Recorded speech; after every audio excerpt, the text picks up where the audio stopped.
evening, everyone. Today I'm thrilled to welcome Dr. Manoj Joshi to the hustlEN podcast. Dr. Joshi is a distinguished figure in the realm of startup innovation and entrepreneurship. The remarkable academic and professional trajectory spanning over 3 decades. He holds a Ph.D. in strategy and innovation and serves as the director of the Center of VUCA Studies and the Ph.D. Resource Management and Social Sciences at Amity University. Additionally, Dr. Joshi enters our very own IIIT Lucknow community. He's an assistant professor sharing his wealth of knowledge and experience with our students. He's also a patron of the UNESCO Chair on Open and Distance Research. Dr. Joshi, welcome to the show. Thank you. Welcome to all of you. Thank you for hosting the show, and I'm very excited to be a part of this program. We are glad to have you. Thank you. So, your background spans mechanical engineering to strategy and entrepreneurship. What inspired your transition between these paths? How many you might say from industry to academics? Is that a question to be very straightforward? Yes, sir. Okay. I'm gonna mention you way back when I started my career in 1991 in academics. Those times, entrepreneurship was not the part of the game. Parents used to say, pass on your examination and go into a job. So I was pushed into a job in mechanical engineering to a British company. I started my career as a heated chamber. And that time, I was told to learn C and C++ for converting my mechanical engineering problems, feed and masters of problems into a software. And there was an opportunity that I had to represent my CEO in Switzerland and US in MIT. Fine. And I took this opportunity, and the world changed. And there's just 20 to be there and how representing my CEO on policies and the transformation that was happening there. So when I finished my career in almost my career in engineering, in gas turbines, in heat exchangers, and screw pumps specifically, and for some reasons I am a family man now. I said parenting, my elderly parents want to be back home. So I gave up. I said, no, I have to find a new way out from my industrial practices out. Yes, back to research. So when I bumped across one of my family friends from IIM who said, why don't you put a doctor in front of your name? I said, what does doctor mean? He says, it's a big name. You become a doctor, you become a professor. No, I'm engineering. I'm an engineering scientist. I'm a mathematician. And it passed on, so I finished my PhD under him. So I had a BA strategy. And then into academic research and in the area of innovation and strategy. That's how, so I came back and finished. That's how, that was the first piece of academia by the city. That was truly inspiring, sir. Sure, but I think I have been. I don't know whether I just in the first interview in 91. Sir, could you elaborate and as a research focused on VUCA, could you explain how this framework applies to startups? In 2015, when I produced a book called the base of the principles why companies fail, why startups fail, why enterprises fail, I was not taught how to publish this material. And in the month of July, my book came in, and in the month of August, I saw an article on the Harvard Business Review, a very small article on what is the concept of VUCA. Now, here I produced a book on VUCA, which took me 10 years to write, and here I see a small article on Harvard Business Review that says, what is VUCA? I think I lost a big opportunity, because this came from the U.S. Armed Forces, where 4 generals were given the task of understanding what is war in terms of volatility, what is war in terms of uncertainty, what is war in terms of complexity, and is war in terms of ambiguity. So I took up this straight in me as I produced a series of the books on VUCA. So the next time in 2018, the leftovers, I produced a book called VUCA Runner. So the first book was based on why firms fail. And I said a very important statement to all of you. Please listen to all of you. I mean, all of you can listen to this statement. Failure is not an option. Failure is not an option. Failure is not a catastrophe. But failure, to learn from failure, certainly is. I repeat, failure is not an option. Failure is not a catastrophe. but failure to learn from failure certainly is. Now, so we started with the fundamental phenomenon. I was a Nokia user. Why did Nokia fail? Why did Motorola's satellite phone fail? Why did Enron fail? Because they failed to stop learning from failures. So the second book which came up was the VUCA Learner. It says, which was actually, you know, forwarded by Professor Marshall Goldstein from Harvard University.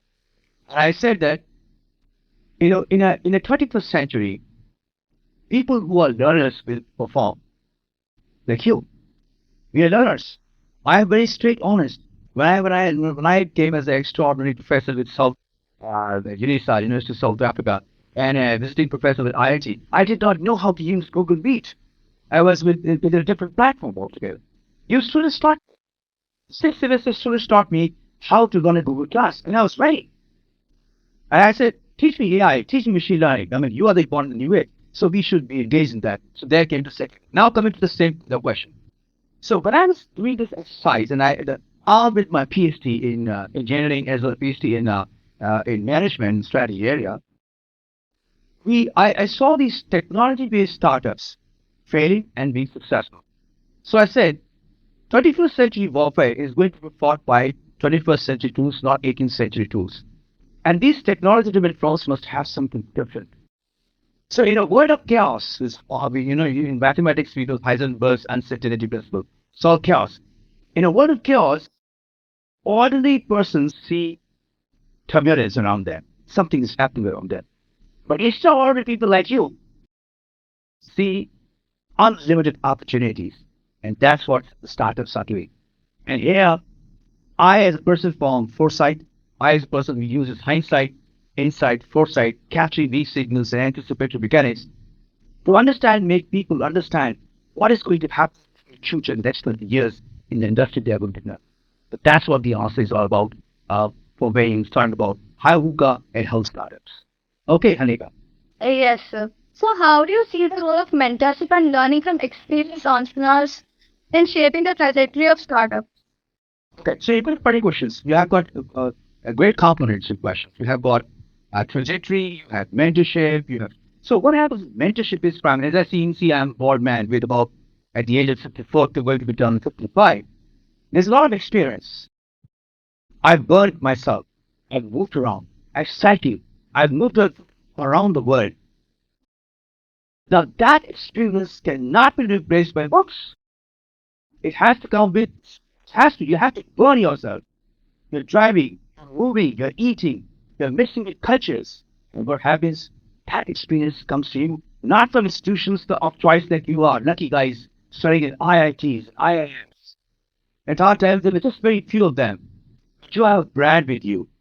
But with brand, you must also have an experience. How do you capture the experience? From mentorship. I'm not saying that I'm the best person. I'm not saying I'm the most qualified person. But if a mentor is because I bring in lots of failures with me. And those failures you shouldn't be repeating. At the same time, I bring in loads of successes. I would like you to be not only replicating these successes, but also moving ahead than that. Move ahead from there. And therefore, this trajectory, y is equal to mx plus c, I always used my favorite statement where m is d theta by dt. T is temperature time, and theta is the angle of slope. So if you give it mentorship, what happens with you? Move ahead in faster space. We try to capture those problems which have been already addressed and resulting in higher performance. And that's what mentorship is all about. And mentorship comes, please remember, mentorship comes with experience. Mentorship comes without age, gender, cultural differences. It comes with reciprocity. And what is reciprocity? If Hanika wants to be mentored, Joshi is ready to play the mentorship. If Hanika is not ready to mentorship, there's no point in Joshi coming in, playing out his tongue at any moment of time. So that's why I say that you would like to seek some mentorship, that you have to bow down. You have to come forward and say, yes, this is where I want to go on, and I want to move.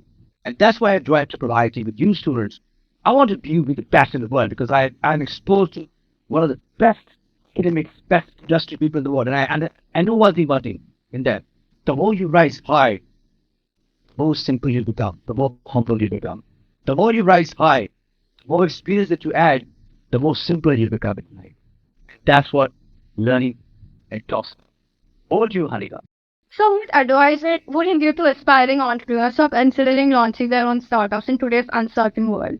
Yeah, yes. That's very pretty unique question that I get from even the highest budding CEOs. The first is that primarily I'm messaging to all of you is that your ideas must be very powerful in nature. That's the ideas in terms of simulation. You do a lot of simulation. What happens if I lost this idea? Who are going to be my people who are going to work with? When do I go to launch this product? What kind of markets am I going to be? What if I fail in terms of capital, in terms of people I lose, in terms of ideas that I lose, in terms of markets that I lose? What happens to competition? If you have those kind of questions which are futuristic, you may have some responses. And therefore, if you have the responses, that is called anticipatory mechanics. It's called weak signals. There are two types of signals: strong signals and weak signals. I hope you've understood what is a strong signal and a weak signal. This is a strong signal. You can see the movements. Weak signals, you don't know what's happening in the back. Like SETI, Search of Extraterrestrial Intelligence. What do these last telescopes do? They try to capture weak signals coming from billions of light and trillions of light years away, and they capture it. So therefore, entrepreneurs, people like you are going to change the world. You need to understand what kind of products that you see in the next 10 years from now, 15 years from now. What kind of technology is going to be there? Who's going to be for my partner? What kind of products are going to be? It's a service orientation, it's product orientation. What kind of markets are going to be? What kind of customers are going to be? How do I launch my product? Who's going to fund my projects? If you have these things in life, in a shape, I can tell you, chances of failures are reduced enormously. But as again I said, failure is not an option. Failure is not a catastrophe, but failure to learn from failure certainly is. Fail fast and fail early. Fail fast. Or early, like any child walking. He fails, the mother starts saying, fall down. And then she says, stick, move. Mother does the magic part, holding the finger, hand fingers and moving. So that's how this works. I hope you have been able to respond to you. It was actually very insightful to hear all of those, sir. Thank you very much. Do you find the most successful startups are primarily driven by the pursuit of wealth and fame, or is it more about hunger for innovation and solving? Oh, okay, as in, yeah, you can see me on the screen and all. Back end of the day, still a lot of jokes around. It's all about passion. Nothing moves without passion. Even if the guys who are hosting the show, including you, who's a design, I admire this guy who's actually hunting me, guy. Put on record, they're sharp, hunting me like anything. And I said, okay, I succumb. I had to drive fast home, and I said, I'll have no cup of tea. I'll postpone my cycling, which is the most important time because that's the time when I do a lot of deep thinking. It's the time I'm playing chess in my mind. So it's very important that persuasion, perseverance, and resilience are factors which must be about an individual who's starting any kind of work. So that's what my response is put to you. I'd like to ask you another question, sir. How can e-cell be beneficial in today's budding entrepreneurial culture in colleges? Okay, I think you should move from one of and this is not a platform where I'm selling a book, but the last one of the books that I wrote was Technology Business Incubators Responsible to Growth. One of my PhD scholars who now he's a multi-million dollar, runs a company called Sneakats and 9 unicorns.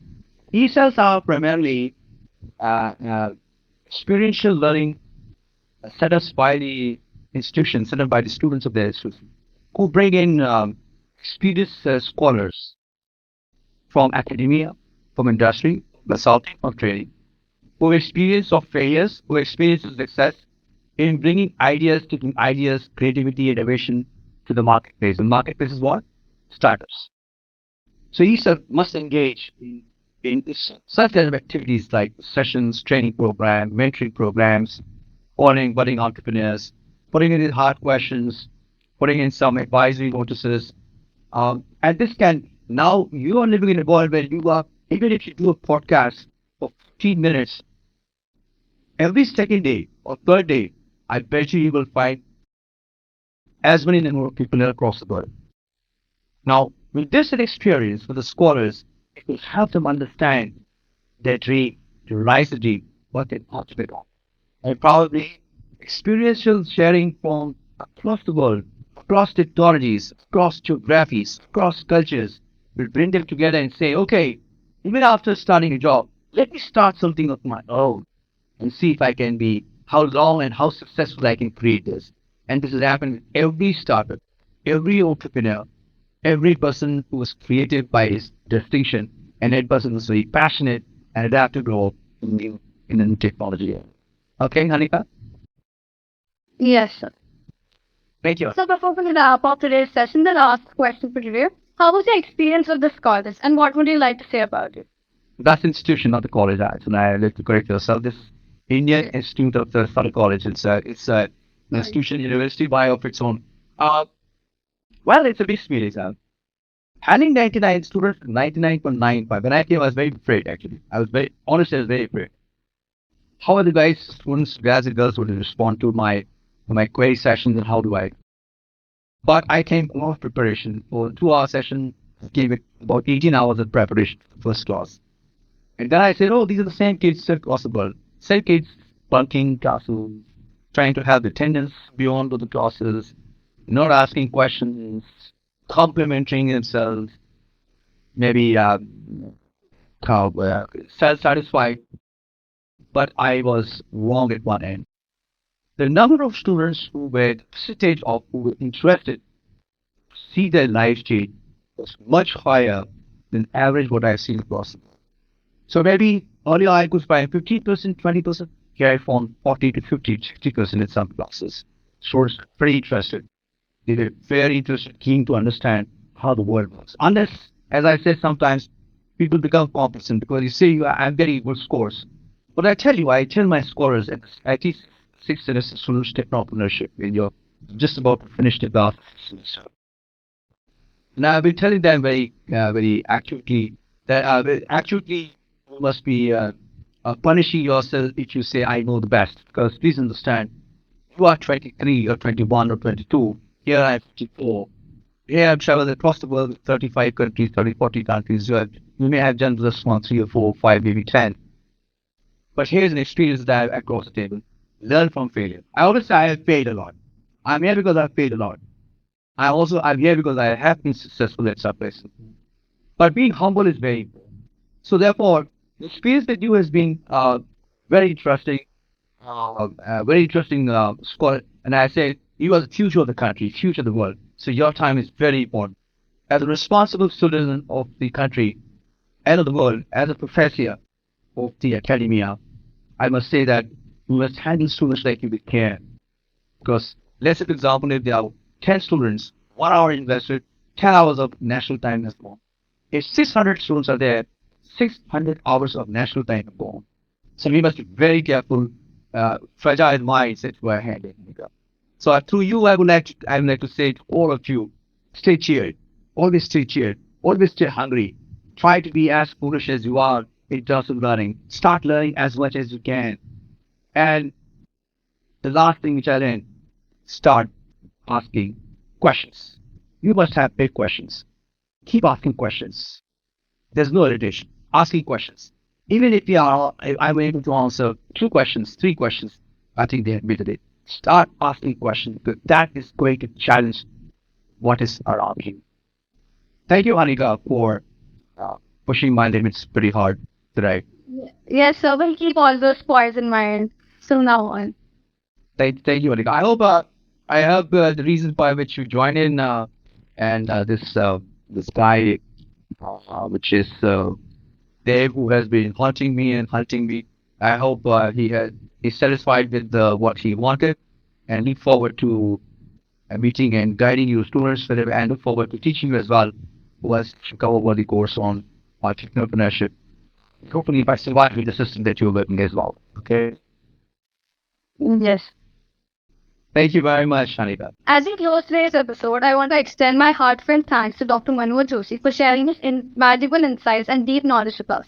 Dr. Joshi's expertise in navigating the volatile and complex world of entrepreneurship coupled with his academic contributions and innovative thinking, truly enriches our understanding of strategic challenges and opportunities in today's global landscape. For those inspired by today's discussion, I encourage you to delve into Dr. Joshi's books and publications for a deeper exploration of the concepts we touched upon. Thank you, Dr. Joshi, for joining us, and to all our listeners, thank you for tuning in. Remember, the path to knowledge is a journey we embark on together, and each step forward is a step towards greater understanding. Join us again next time as we continue to explore fascinating ideas and meet exceptional minds right here in the podcast. Until then, keep thinking big and pushing boundaries.